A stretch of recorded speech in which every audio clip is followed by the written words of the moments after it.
ഒരിടവേളയ്ക്ക് ശേഷം ചിന്നക്കനാൽ മേഖലയിൽ കയ്യേറ്റം ഒഴിപ്പിക്കൽ നടപടികൾ തുടരുന്നു. മുമ്പ് റവന്യൂ വകുപ്പായിരുന്നു ഒഴിപ്പിക്കൽ നടപടികളുമായി രംഗത്തുണ്ടായിരുന്നെങ്കിൽ ഇപ്പോൾ വനം വകുപ്പാണ് കയ്യേറ്റം ഒഴിപ്പിക്കൽ നടത്തുന്നത്. KSCBയുടെ ആനിറങ്കൽ അണക്കെട്ടിന്റെ വൃഷ്ടി പ്രദേശത്തടക്കം വ്യാപകമായി നടന്ന കയ്യേറ്റമാണ് ദേവികുളം റേഞ്ച് ഓഫീസറുടെ നേതൃത്വത്തിലുള്ള സംഘം ഒഴിപ്പിക്കുന്നത്.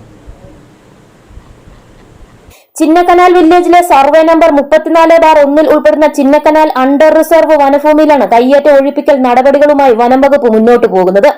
ദേവികുളം റേഞ്ച് ഓഫീസർ അരുൺകുമാറിന്റെ നേതൃത്വത്തിലുള്ള വനപാലക സംഘമാണ് വൻ സന്നാഹങ്ങളോടെ എത്തി കയ്യേറ്റം പൂർണ്ണമായും ഒഴിപ്പിച്ചത്.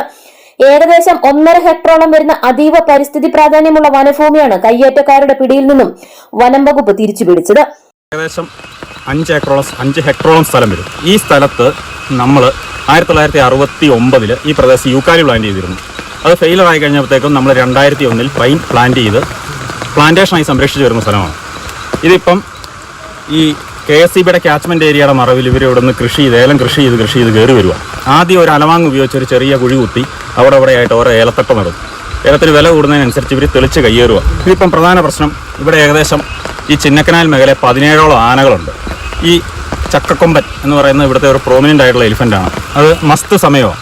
അപ്പോൾ ഇതിനെ ഒന്ന് ഓടിക്കാൻ RRT ടീം ഡെപ്യൂട്ടി റേഞ്ചറിനെ നേതൃത്വം നോക്കിയിട്ട് ഇത് പോരുന്നില്ല, ഇങ്ങോട്ട് കയറി പോകുന്നില്ല. കയറി പോയിട്ട് തിരിച്ചു വരിക. അപ്പം നമ്മൾ ഈ പ്ലാന്റേഷൻ കാട് പിടിച്ച് കിടക്കുന്ന ഭാഗം പരിശോധിച്ചപ്പം ഓരോ ഭാഗവും വടം കെട്ടി തിരിച്ചേക്കുക. വടം കെട്ടി തിരിച്ച് കയ്യേറ്റ മാഫിയ വടം കെട്ടി തിരിച്ചേക്കുക. അപ്പം നമ്മുടെ ജീവനക്കാരും വാച്ചർമാരും ഇവരോട് പറയുമ്പോൾ ഇവരെ ഭീഷണിപ്പെടുത്തി ഓടിക്കുക. അപ്പം വടം പരിശോധിച്ച് കഴിഞ്ഞപ്പോൾ ഏകദേശം ഒരു ആന പിടിച്ചാൽ പോയിട്ട് JCB കൊണ്ട് ഇളക്കി മാറ്റിയാൽ പോലും മാറിയില്ലാത്ത രീതിയിൽ ഈ വടം വൃക്ഷങ്ങളിൽ അടിച്ചു കയറ്റി, അതായത് വലിയ 2 ഇഞ്ചോളം വലുപ്പമുള്ള വലിയ വളയം ഉപയോഗിച്ച് അടിച്ചു കയറ്റി ഇവരെ കംപ്ലീറ്റ് തിരിച്ചേക്കുക. അപ്പൊ ആനയ്ക്ക് ഒരിക്കലും പോകാൻ പറ്റത്തില്ല. വനഭൂമി കയ്യേറിയതിനൊപ്പം തന്നെ KSCBയുടെ ആനയിറങ്കൽ അണക്കെട്ടിന്റെ വൃഷ്ടി പ്രദേശത്തും വ്യാപകമായ കയ്യേറ്റമാണ് നടന്നിരിക്കുന്നത്. ഇവിടെ അതീവ രഹസ്യമായി കാട് വെട്ടിത്തെളിച്ച് വലിയ തോതിൽ ഏലം കൃഷി ചെയ്യുകയായിരുന്നു. ഇതിനു പുറമെ വൃഷ്ടി പ്രദേശത്ത് പുതിയതായി വീണ്ടും ഏക്കർ കണക്കിന് സ്ഥലം വെട്ടിത്തെളിച്ച് കൃഷി ഇറക്കാനുള്ള ഒരുക്കങ്ങളും കയ്യേറ്റക്കാർ നടത്തിയിരുന്നു. News bureau, Udumbanchola.